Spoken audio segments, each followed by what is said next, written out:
오늘 나눌 하나님의 말씀은 누가복음 13장입니다. 1절부터 9절까지 봅니다. 누가복음 13장 1절 말씀부터 9절 말씀까지 교독하는 방법으로 읽겠습니다. 그때 마침 두어 사람이 와서 빌라도가 어떤 갈릴리 사람들의 피를 그들의 제물에 섞은 일로 예수께 아뢰니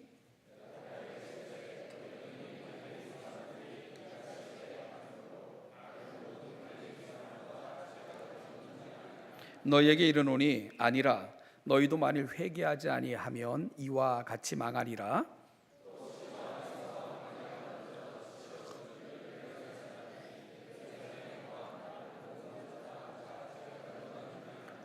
너희에게 이르노니 아니라 너희도 만일 회개하지 아니하면 다 이와 같이 망하리라.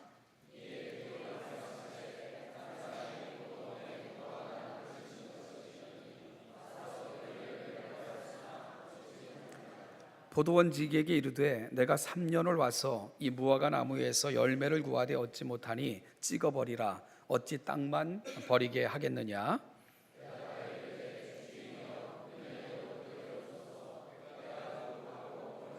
같이 읽죠. 이후에 만일 열매가 열면 좋거니와 그렇지 않으면 찍어버리소서 하였다 하시니라. 아멘. 요즘은 참 상식을 초월하는 일들이 너무 빈번하게 우리 주변에서 벌어지는 것 같습니다. 얼마 전에는 초등학교 한 여교사가 초등학생을 대상으로 몇 차례에 걸쳐서 성행위를 하고 이런 사건들이 또 보도되면서 우리를 경악해 하기도 했고요. 또 몇 년 전에는 또 한 지역의 지검장이라는 사람이 바바리맨으로 또 이렇게 했던 일들이 발각이 돼서 또 세상을 떠들썩하게 만들기도 했고요. 이분들은 어찌 보면 사회 지도적 위치에 있는 사람들이고 또 직업 분류상 이렇게 많은 또 영향력을 미칠 수 있는 그런 위치에 있기 때문에 충격이 더 했다는 생각을 하게 되는데요. 이러한 사회적 현상들 참 눈 뜨면 벌어지고 자행되는 이러한 일들을 우리가 어떻게 생각해야 될까? 결론은요, 전혀 이상하지 않다는 겁니다. 사실 이들을 비롯하여 현 사회가 보여주고 있는 모습이 어찌 보면 인간의 본질적인 모습일 것입니다. 본질적인 모습일 수 있다는 거죠.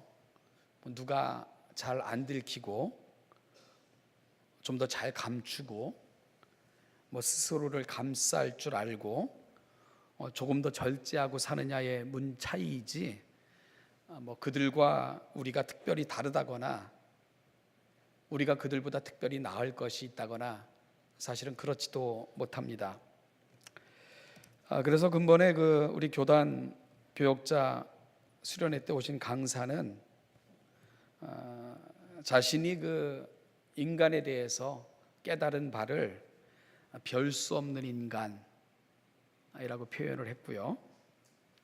예전에 학교에서 들었던 정신과 의사는 수많은 사람들을 만나본 결과 인간을 어떻게 표현했냐면 아무것도 아닌 자이며 별 볼 일 없는 자들, 그것이 인간의 본질이다 이렇게 표현하기도 했습니다.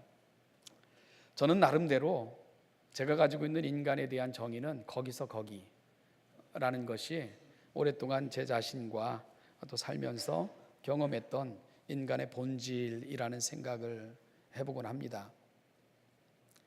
그러면 여러분, 성경은 인간에 대해서 뭐라고 말할까?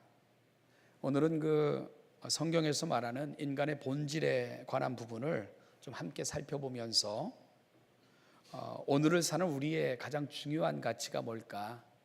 이 부분을 한번 좀 고민해보는 그런 아침이 됐으면 좋겠습니다.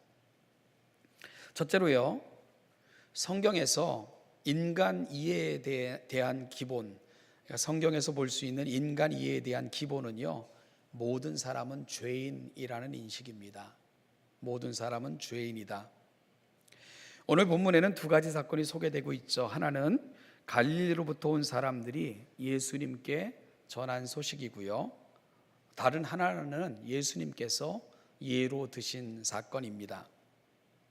갈릴리로부터 온 몇몇 사람들이 전한 소식의 내용은 이렇습니다. 당시 총독이었던 빌라도가 성전에서 예배하는 자들, 제물을 드리는 자들을 죽여서 그들의 피를 제물에 섞어 그 제물을 드렸다. 이런 그 소식을 전합니다. 참 끔찍한 소식이죠. 빌라도의 그 잔악무도한 면을 보여주는 사건이기도 했죠. 이 소식을 예수님께 전하는 사람들의 생각은 아마 이랬을 거예요. 그들은 무슨 죄를 지었기에 제물을 드리는 자리, 우리식으로 말하면 예배의 자리에서 처참하게 살해를 당하고 그런 수치를 당할 수밖에 없었을까요? 이런 마음으로 예수님께 이 사건을 보고하고 있었던 거죠. 이 소식을 전하는 자들의 마음을 아셨는지 그래서 주님은 그들에게 이렇게 말씀하셨습니다. 너희는 이 갈릴리 사람들이 이같이 해 받음으로 다른 모든 갈릴리 사람보다 죄가 더 있는 줄 아느냐? 너희에게 이르노니 아니라 너희도 만일 회개하지 아니하면 다 이와 같이 망하리라. 그것이 주님이 그 소식을 전하는 자들에게 들려주신 말씀입니다. 그러면서 한 예를 더 드셨는데요. 실로암 망대가 무너진 사건을 이야기하셨어요. 여러분, 그때 무너진 망대에 치여 죽은 사람이 18명이었습니다. 그러니까 이 어떤 그 건물이 무너져서 18명이 죽었다면 굉장히 큰 사건인 거죠. 사람들은 생각하기를 그들은 무슨 죄를 지었기에 그런 죽음을 당했을까라고 생각했던 것 같아요. 당시 사람들, 특히 유대인들은요, 사람들에게 임하는 재앙과 죄악은 서로 비례한다고 생각을 하고 있었거든요. 사람에게 임하는 재앙은 엄청난 죄악의 결과로 그리 생각하고 받아들였던 것이 당시 유대인들이 갖고 있었던 보편적인 관념이었습니다.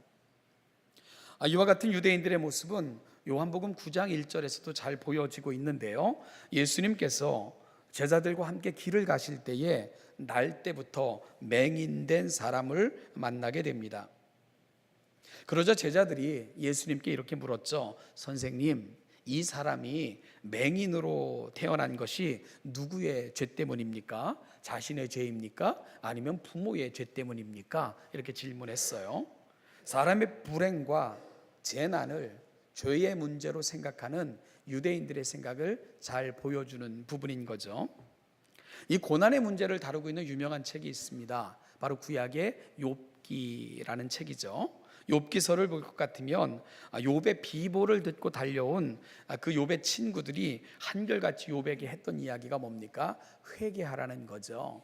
너에게 당한 이 재난은 너의 죄로 인함이지 다른 이유가 없다는 겁니다. 너는 죄가 없다고 이야기하지만 숨겨진 죄가 있기 때문에 이와 같은 고난과 재난이 너에게 닥친 거다.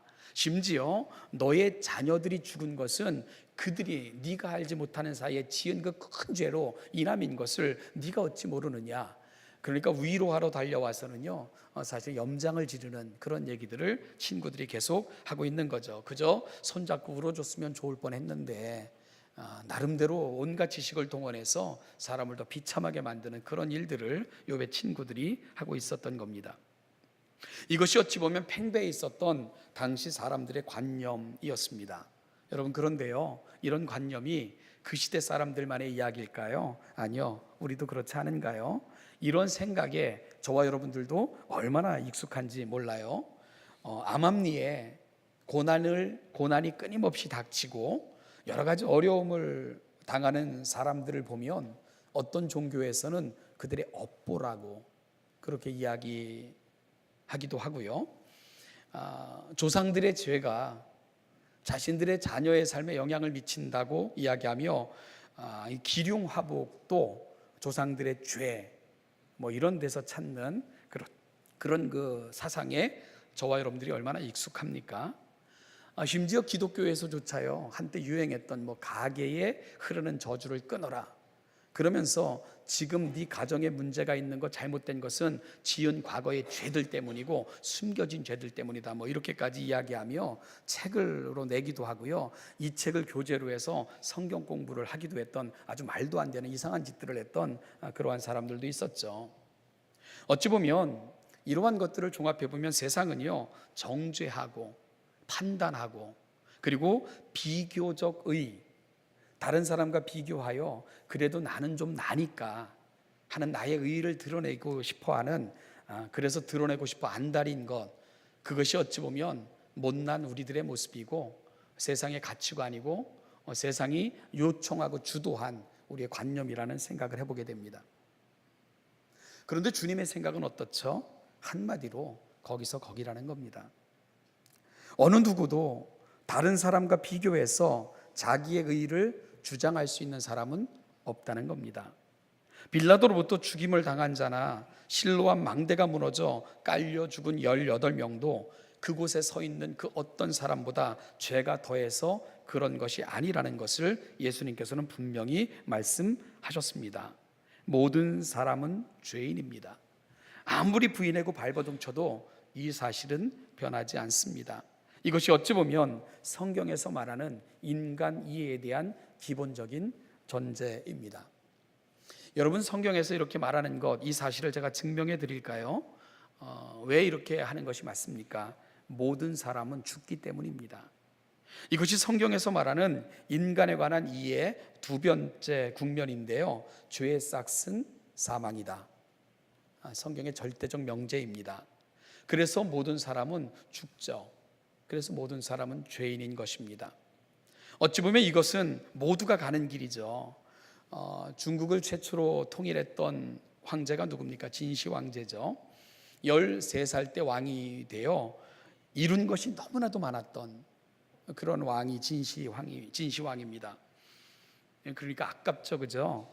두고 갈 수가 없죠. 가진 것이 많으면 떠나기도 어려울 것 같아요. 그래서 영원히 살 길을 구했죠. 그래서 불로초도 구해보기도 하고요. 그리고 자신이 세운 왕국이 영원하기를 기대하며 만리장성을 쌓기도 했고요.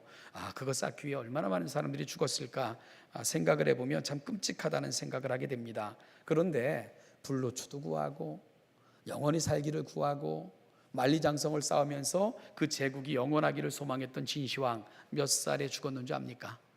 50살에 죽었어요. 50살. 50년 살 것을 그리도 광분하며 살았던 것입니다. 그럼 그 나라는 언제 무너졌는지 압니까? 그 아들 때에 무너져요. 그러니까 만리장성 쌓으면서 영원하길 원했지만 한 대가 가기 전에 그 나라가 무너지고 말았던 거죠. 여러분, 요즘 보면 줄기세포 이런 거 연구를 통해서 젊어지는 방법을 연구하기도 하고요. 온갖 방법을 통해서 이 수명에 대한 관심들이 굉장히 높아지는 것 같습니다. 그래서 TV 프로그램에서도 매주 늘 공개적으로 불로장생 이런 프로그램들이 이렇게 계속 방영되는 것을 보면 이 생명, 수명에 대한 관심들이 그 어느 때보다 높아진 시대를 우리가 살고 있는 것 같습니다. 그래서 그런지 수명이 길어지기는 했죠. 그런데 수명이 길어진 것이 우리에게 닥칠 죽음을 면해주는 것은 아니지 않습니까? 여러분, 이 죽음이라는 사건은 우리 몸을 잘 보관한다고 해서 닥치지 않는 것도 아니고, 그리고요, 건강하다고 해서 우리를 비껴가는 것도 아니지 않습니까? 어느 때 불언간에 닥칠지 모르는 것이 늘 우리 앞에 놓여 있는 죽음이라는 사건인 것이지요. 단지 조금 먼저 가는 사람, 조금 편안하게 혹은 불편하게 가는 사람이 있는 것뿐이지 모두가 가는 자리는 죽음입니다. 제가 요 근래 이렇게 몸이 굉장히 좀 아팠는데요.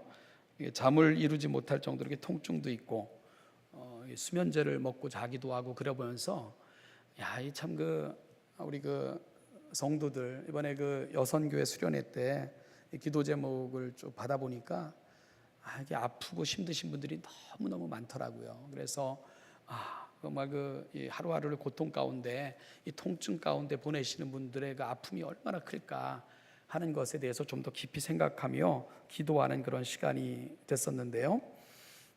그러다 보니까 이제 근본 교육자 수련회 때, 저 운동을 정말 좋아하는데 좋아하는 운동도 별로 하지 못하고 또 괜히 하지 말아야 될 때 꼈다가 몸이 더 안 좋아지기도 하고 그러니까 저를 보고 한마디씩 하더라고요. 그 한방을 쓰는 목사님들은 이재성 목사 다 됐구먼 뭐 이러기도 하고요. 선배 목사님들은 아이고 이 목사도 별 수 없구먼 이런 얘기들도 하시고 그러더라고요. 정말 예전 같으면 3일 밤낮을 일하기도 하고 놀기도 해도 하루 정도만 쉬면 다 나았는데 지금은 하룻밤만 새도 3일을 쉬어도 안 날 정도로 그게 우리가 가는 길인 것 같아요. 그래서 어떤 어르신이 하신 말씀이 참 구구절절이 옳습니다. 나이가 든다는 것은 그 나이에 맞는 것을 받아들이고 그리고 그 나이에 맞는 삶을 조심스럽게 살아가는 것, 그게 지혜입니다 하시는 말씀들이 구구절절 옳다는 생각을 하게 됩니다. 여러분, 분명한 것은 이 세상만 어느 한 시점인 종말을 향해 가고 있는 것이 아니라는 것입니다. 우리 개인들도 종말을 향해 가고 있다는 사실입니다. 아무리 부정해도요, 돌이키고 싶어도 돌이킬 수 없는 진리입니다. 성경은 분명히 선포합니다. 왜 그러느냐? 죄의 삭은 사망이다. 분명한 명제를 갖고 있는 거죠. 여러분, 사망에 지배당하는 인생이라면 모두가 죄인이라는 증거입니다. 성경은 죽음을 죄의 결과로 분명하게 말하고 있기 때문이죠. 따라서 우리는 남을 판단할 권리도 없고 자격도 없습니다. 죄인이 죄인을 향해서 좀 낫다거나 너보다 내가 낫다거나 어차피 다 죽을 운명을 지고 살아가는 주제에 우리가 누가 누구를 판단하고 누가 누구를 정죄하고 누가 누구보다 낫고 그런 말할 자격이 우리에게 어디 있겠습니까? 여러분, 남보다 내가 조금 형편이 낫다고 해서 지식과 삶의 배경이 일반적인 사람들보다 조금 높다고 해서 다른 사람을 무시한다거나 판단할 근거가 저와 여러분들에게는 아예 없습니다. 우리는 모두가 함께 죄 가운데 태어나서 죄의 삭신 사망을 향해 걸어가고 있는 자들일 뿐이지요. 인생의 끝지점에 설 때 우리 인생의 평가는 이런 것들로 말미암아 되어지지 않는다는 것도 우리가 분명히 알지 않습니까? 여러분, 그러면 우리가 살아가는 이 세상의 모든 삶은 그럼 아무 의미 없는 걸까? 결국 어찌됐든 죽음이 우리 인생의 끝이라면 우리 인생이 갖고 있는 의미는 아무것도 없나? 어떤 생각을 하십니까? 잘 알려진 이야기 하나 하죠. 어느 대학생이 도서관을 향해 바쁘게 뛰어가고 있었습니다. 그 모습을 지켜보던 노 교수 한 분이 그 학생을 부르며 학생, 무엇이 그리 바쁜가? 어디를 가기에 그리 바삐 가는가? 달려가던 학생이 교수님의 물음에 걸음을 멈추고 숨을 헐떡이며 대답했습니다. 예, 도서관에 갑니다. 도서관에 가서 못하게? 못하긴요, 공부해야죠. 공부는 왜 하는데? 왜 한다니요? 이 다음에 좋은 직장에 취직하기 위해서 열심히 공부해야죠. 그 다음은 못하게? 직장에서 출세도 하고요, 경제적으로 여유가 생기면 아름다운 여자를 만나야죠. 그리고 결혼도 해서 행복하게 살아야죠. 그 다음에는 자식도 낳고 그리고 노년을 위해 돈도 벌어야겠죠. 그 다음에는 노년을 여가를 즐기며 편안하게 살아야 되지 않을까요?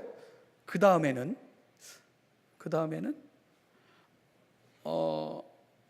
이 학생이 주저주저거리면서 했던 말이 뭡니까?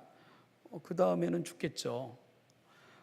그러자 그 교수가 말했습니다. 여보게, 그러니까 자네는 지금 죽음을 향해서 그리도 급하게 달려가고 있는 것이네, 이렇게 얘기를 했다고 하죠. 그 다음에는, 이게 사실 쉬운 질문이 아니에요. 그리고 역사상 참 많은 사람들이 이 질문 때문에 인생에서 숙연해졌고 급하게 살아가던 삶의 자리에서 잠시 멈춰서서 돌아보게도 됐고요, 삶의 방향을 전환한 그런 그 질문이 그 다음에는 이라는 고백을 하는 것을 보면, 이 그 다음에는 이라는 질문은 우리에게 매우 큰 인생의 그 질문을 던져주는, 그 많은 물음을 던져주는 질문이 아닐 수가 없습니다. 여러분, 이 아침에 여러분들도 한번 스스로에게 질문해 보시고 답해 보세요. 제가 한번 질문을 대신해 볼게요. 지금 여러분들은 어디를 향해 그렇게 급하게 가고 계십니까? 무엇으로 해 그렇게 급하게 가시죠? 대답들이 되셨나요? 그 대답도 없다면 좀 더 문제가 있겠지만, 대답이 되셨다면 제가 다음 물어볼까요? 그 다음에는요? 그리고 그 다음에는 다니엘서를 보면 다니엘은 이미 성령께서 주시는 지혜와 명철로 장래되어질 일들을 기록하고 있는데요, 다니엘서 12장 1절부터 2절 말씀을 보면 그때에 내 민족을 호위하는 큰 군주 미가엘이 일어날 것이요 또 환란이 있으리니 이는 개국 이래로 그때까지 없던 환란일 것이며 그때에 내 백성 중 책에 기록된 모든 자가 구원을 받을 것이라. 땅의 티끌 가운데에서 자는 자 중에서 많은 사람이 깨어나 영생을 받는 자도 있겠고 수치를 당하여서 영원히 부끄러움을 당할 자도 있을 것이며. 여러분, 모두가 결국은 설 수밖에 없는 그 지점. 그런데 하나님의 사람들은 그 지점이 단순한 끝이 아니라는 것을 지속적으로 말씀을 하고 있습니다. 그 다음에는 이라는 질문을 따라가다 보면 모두가 설 수 없는 그 지점이 있는데요, 여러분, 그 지점이 바로 마지막 지점이 아니라는 것을 성경은 끊임없이 이야기하고 있다는 거죠. 그곳에는 영원한 분리가 있을 것이라고 다니엘은 이미 선포를 했습니다. 영생을 얻을 자와 영원히 부끄러움을 얻을 자로 나뉘는 그 지점에 우리가 함께 서게 될 것을 다니엘은 이미 선포하고 있는 거죠. 주님께서도 이 사실을 분명하게 확인해 주셨습니다. 요한복음 5장 24절 말씀을 보면 내가 진실로 진실로 너희에게 이르노니 내 말을 듣고 또 나 보내신 이를 믿는 자는 영생을 얻었고 심판에 이르지 아니하나니 사망에서 생명으로 옮겼느니라. 여러분, 심판 가운데서 영원히 부끄러움을 당할 사람도 있고요, 그리고 심판을 뛰어넘어 영원한 생명에 이를 자도 있다는 것, 그게 바로 우리가 끝지점에서 경험하게 될 사건이라고 성경은 끊임없이 이야기해주고 확인해주고 있다는 사실입니다. 심판과 영생으로 나뉘어질 그 최종적 지점, 주님께서도 그 사실을 끊임없이 확인해 주셨습니다. 따라서 성경이 가르치는 인간 이해에 대한 세 번째 진리는 이것입니다. 하나님의 은혜는 그리스도 예수 안에 있는 자들에게 베푸시는 영생이니라. 여러분, 이것이 세 번째 지점이에요. 모든 사람은 죄인입니다. 죄의 싹은 바로 사망이죠. 그러나 이 사망의 권세를 뛰어넘어 우리에게 또 다른 생명을 주시기 위해 예수님께서 우리의 삶의 자리에 걸어 들어오셨고, 예수 안에 있는 자에게 하나님은 그 영원인 끝이, 그 끝이 영원한 끝이 아니라 영원한 생명의 지점이 되게 하시고자 이 땅에 오셨다고 성경은 선포하고 있는 겁니다. 그래서 우리가 일전에 살폈던 귀한 그 신앙의 선배들의 고백을 담고 있는 하이델베르크 요리문답을 보면 제1문이 뭐였습니까? 살아서나 죽어서나 당신의 유일한 위로가 무엇입니까? 여기에 대해서 하이델베르크는 이런 답을 내놓죠. 살아서나 죽어서나 나는 나의 것이 아니요 몸도 영혼도 나의 신실한 구주 예수 그리스도의 것입니다. 그리스도께서는 그의 보혈로 나의 모든 죄값을 완전히 치르고 나를 마귀의 모든 권세에서 해방하셨습니다. 또한 하늘에 계신 나의 아버지의 뜻이 아니면 머리털 하나도 땅에 떨어지지 않도록 나를 보호하시며 참으로 모든 것이 합력하여 나의 구원을 이루도록 하십니다. 그러므로 그분은 그의 성령으로 나에게 영생을 확신시켜 주시고 이제부터는 마음을 다하여 즐거이 그리고 신속히 그를 위해 살도록 하십니다. 이것이 하이델베르크 요리문답 첫 번째 질문과 답입니다. 제2문은 이렇게 질문하고 답하죠. 제2문, 이러한 위로 가운데 복된 인생으로 살고 죽기 위해서 당신은 무엇을 알아야 됩니까? 그러면서 이런 답을 내놓습니다. 다음에 세 부분을 알아야 됩니다. 첫째는 나의 죄와 비참함이 얼마나 큰가. 둘째, 나의 모든 죄와 비참함으로부터 어떻게 구원을 받는가. 셋째, 그러한 구원을 주신 하나님께 어떻게 감사를 드리며 살아야 하는가. 이것이 우리가 살면서 알아야 될 세 가지 진리입니다. 하이델베르크 요리문답은 그런 질문과 답을 통해서 이후 그 내용들을 설명하는 구조로 되어 있는 거죠.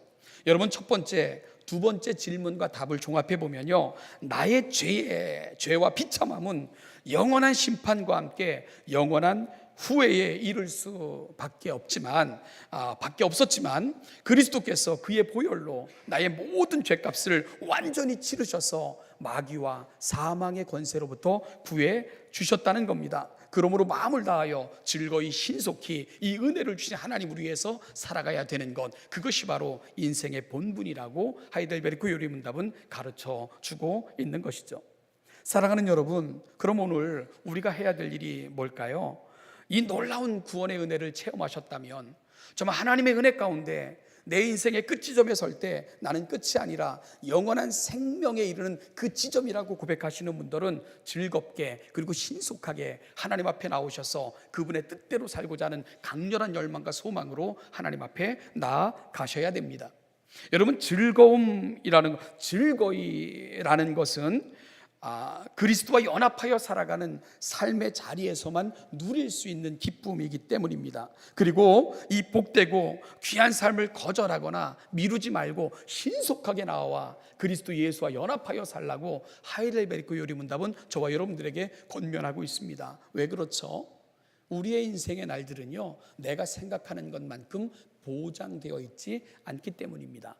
따라서 이 은혜를 받았다고 고백하시는 분들은 오늘 즐거이 그리고 신속하게 나와 이 땅에서도 하나님의 은혜를 누리고 살아가시고, 그리고 신속하게 하나님의 은혜를 붙들고 살아가는 이 삶으로 전환돼야 된다는 것을 하이델베르크 요리문답은 저와 여러분들에게 말씀해 주고 있는 겁니다.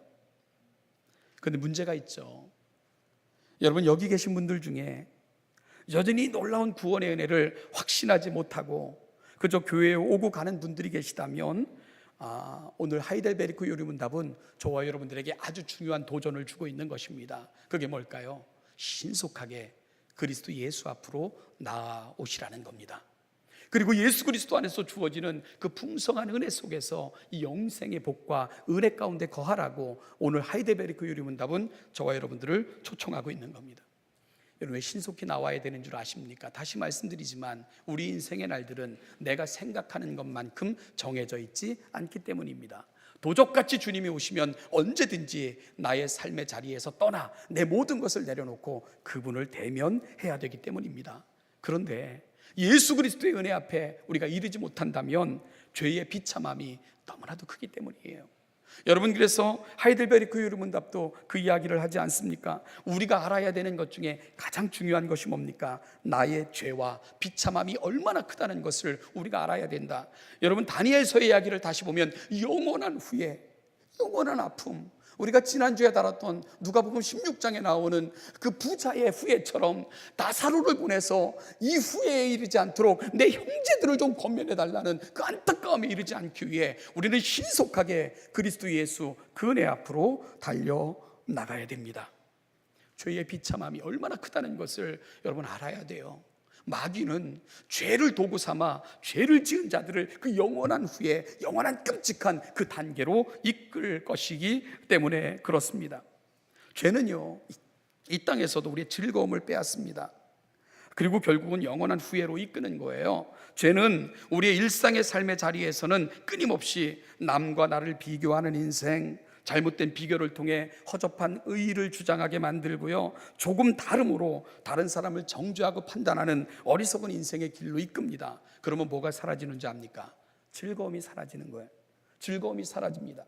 마치 주님께 빌라도의 일을 구했던 사람들이나 실로암 망대가 무너져 죽은 18명을 바라보면서 저들은 무슨 죄를 졌기에 저랬을까요? 비교하며 살아가는 인생, 그러면서 허접한 나의 의의를 주장하는 인생, 여러분, 그것이 죄에 얽매여 살아가는 사람들의 모습이라고 주님은 가르쳐주고 있는 겁니다.